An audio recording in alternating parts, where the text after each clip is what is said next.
Bonjour, nous sommes dans la phase d'installation et de configuration de la partie messagerie de la plateforme C'est Excellent, et plus particulièrement dans cette e-démonstration, nous allons voir comment configurer en fait les accès sur le pare-feu ISA Server afin que le serveur Exchange SMTP puisse envoyer des messages sur Internet et de l'autre côté en recevoir depuis Internet. Un petit rappel sur la plateforme C'est Excellent, elle est aujourd'hui composée de 5 serveurs. 2 de ces serveurs sont des contrôleurs de domaine Active Directory, DC1-siège et DC2-siège. On a également un serveur permettant les mises à jour qui intègre donc un Windows Software Update Services, WSUS. Donc cette machine s'appelle MNGT1-siège. Et puis on a un serveur de messagerie qui s'appelle MSG1-siège, qui est un serveur Exchange Server 2003. Donc toutes ces machines sont dans un Active Directory qui s'appelle cetexcellent.ad, sur un réseau local qui est connecté en fait à Internet au travers d'un pare-feu et d'un routeur. Le pare-feu est un pare-feu ISA Server 2004, son nom s'appelle pare-feu-siège. Et puis donc l'objectif de cette démonstration, c'est de configurer en fait ce pare-feu pour autoriser les flux SMTP à provenance d'Internet à destination du serveur Exchange, donc les flux entrants, et puis également d'autoriser les flux sortants, c'est-à-dire partant du serveur Exchange et allant sur Internet à destination de serveurs SMTP accessibles au public.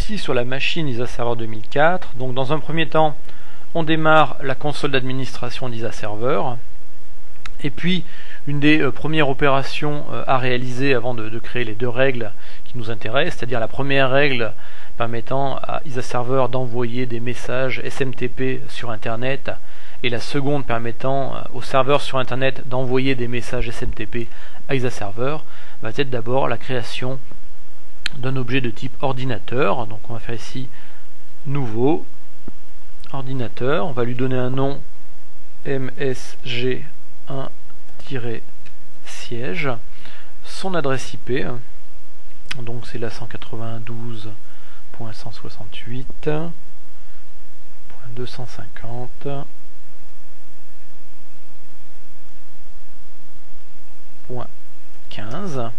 Une description, c'est le serveur Exchange 2003.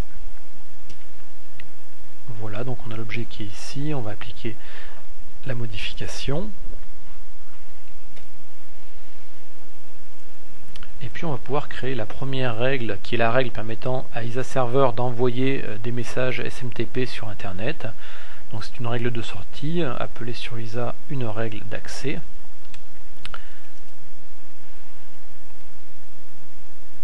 Et je vais lui donner un nom, OK SMTP sortant pour Exchange. Donc cette règle autorise un trafic que je sélectionne, donc je clique sur ajouter, et puis dans les protocoles communs je devrais avoir, voilà, SMTP. On peut vérifier le détail de SMTP. C'est le port TCP25 en sortie, avec la possibilité d'utiliser le filtre SMTP au niveau de tout ce qui est commande utilisée par le serveur. Voilà, je clique sur suivant. La règle s'applique au trafic émanant du serveur ISA, donc je vais chercher ici l'objet qui m'intéresse, c'est-à-dire le serveur Exchange. Donc le serveur de messagerie MSG1-siège, j'ajoute.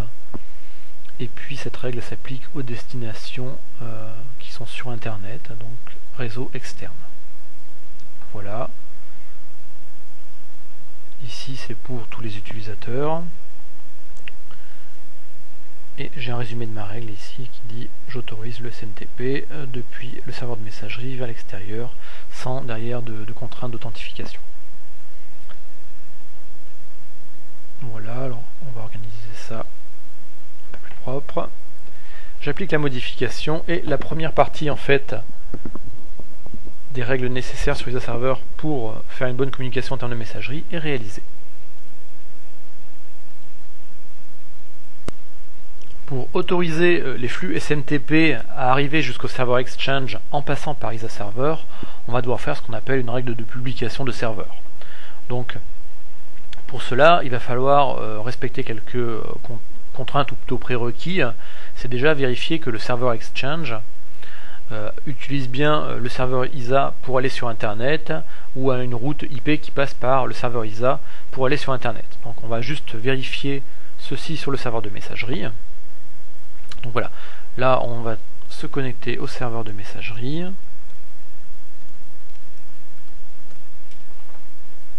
Et je vais juste vérifier en fait tout simplement le paramétrage IP de mon serveur Exchange.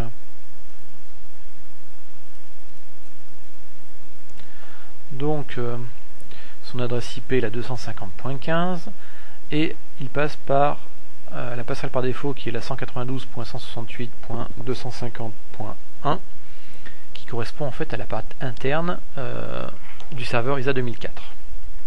Donc là c'est bien, on va pouvoir venir et retourner sur le pare-feu. Voilà, on est revenu ici sur la machine ISA Server 2004. On peut vérifier rapidement la configuration. Voilà, on retrouve ici l'adresse interne qui est bien la 192.168.250.1. Donc à ce niveau-là, tout est parfait. Pareil, en termes de DNS, le serveur Exchange doit être capable en fait de résoudre les noms internet, tout simplement pour savoir vers qui envoyer les messages. Alors pour cela, nous ici dans cette plateforme, c'est excellent, on a en fait les DNS de l'Active Directory qui eux-mêmes en fait forward les requêtes vers des DNS extérieurs, et puis on le retrouve très simplement, on peut le vérifier. Donc là je vais basculer sur ma machine Active Directory, donc on est ici sur mon contrôleur de domaine Active Directory.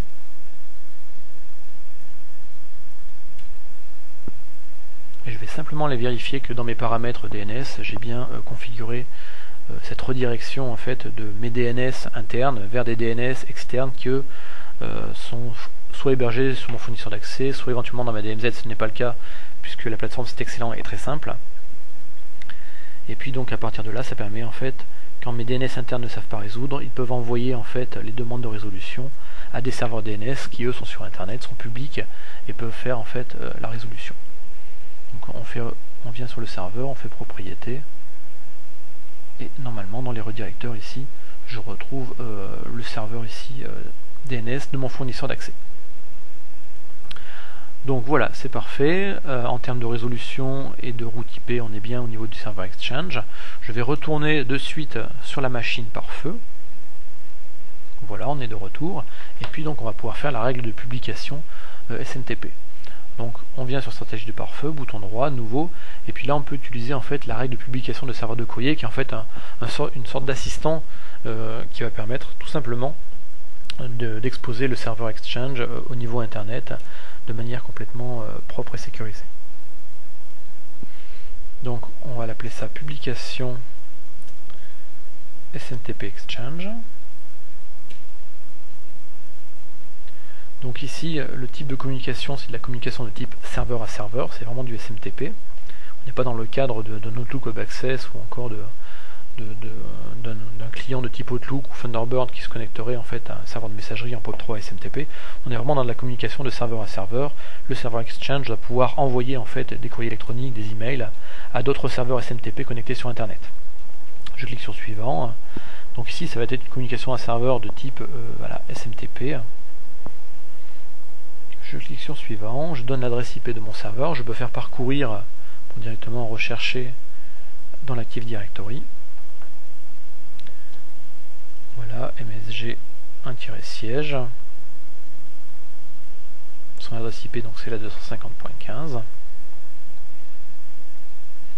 Et puis ici, on va dire, on écoute les demandes émanant sur ces réseaux. Donc ici, c'est le réseau externe sur lequel en fait le serveur ISA va publier et se faire passer pour le serveur SMTP Exchange.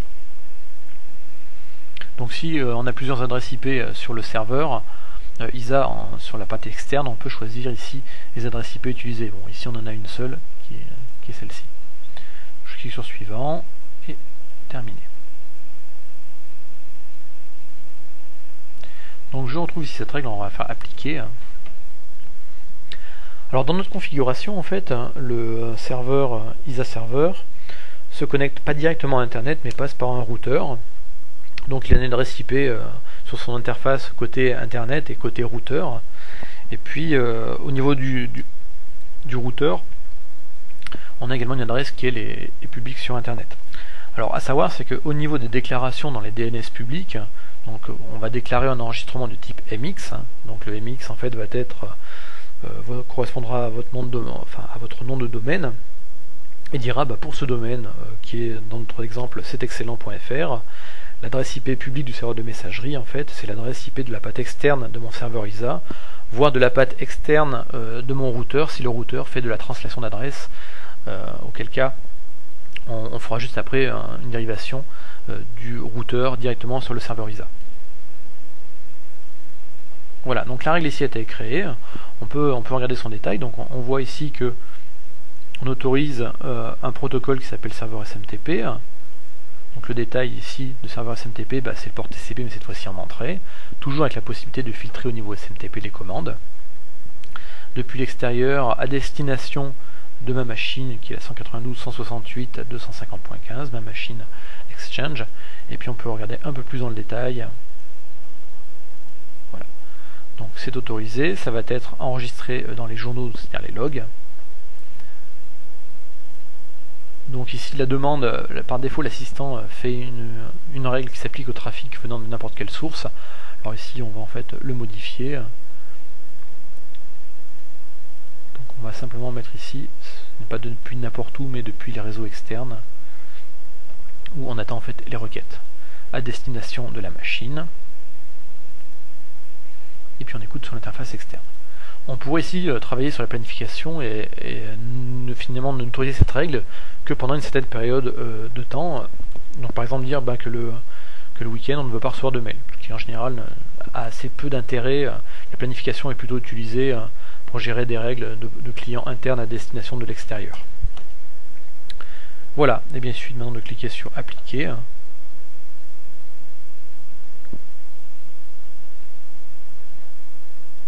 Et notre serveur Exchange, cette fois-ci, est sur Internet, il est disponible, il est visible.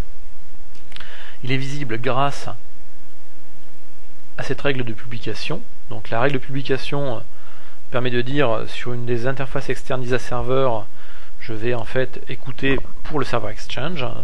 Donc du point de vue DNS public, les gens feront la résolution du champ MX sur Internet, ça les amènera jusqu'à en fait l'interface externe du serveur ISA. ISA prendra le trafic et ensuite le réenverra au niveau du serveur Exchange qui lui est en interne. Et puis comme le serveur Exchange peut également émettre des emails vers l'extérieur, et bien ce sera cette seconde règle, le sortant pour Exchange en disant j'autorise le protocole SMTP depuis le serveur de messagerie à destination de l'extérieur et puis je peux envoyer mes messages. En termes de configuration, on peut aller voir un filtre spécifique qui s'appelle le filtre SMTP. Donc ce filtre SMTP en fait va permettre tout simplement de définir des commandes autorisées ou refusées. Donc ça peut être intéressant si vous ne souhaitez pas en fait autoriser toutes les commandes sur internet sur le port 25 qui va être exposé, eh bien on peut facilement les limiter, sachant qu'il y a déjà des longueurs de commandes qui sont définies par défaut, ce qui est plutôt intéressant car ça en fait bloque un grand nombre d'attaques qui en fait utilisent des buffers overflow. Bon, à tout moment vous pouvez bien entendu réduire cette liste de commandes si vous y connaissez un petit peu en messagerie, que vous voulez en fait réduire le risque ou enlever des fonctionnalités. On va pas le faire dans cet excellent, on va pour l'instant garder ça de manière configurée très standard. Ce sera plutôt dans la phase d'optimisation de la sécurité où on regardera comment aller un petit peu plus loin à ce niveau-là. Donc voilà, mon serveur Exchange est maintenant prêt à communiquer vers et à destination des serveurs qui sont sur Internet.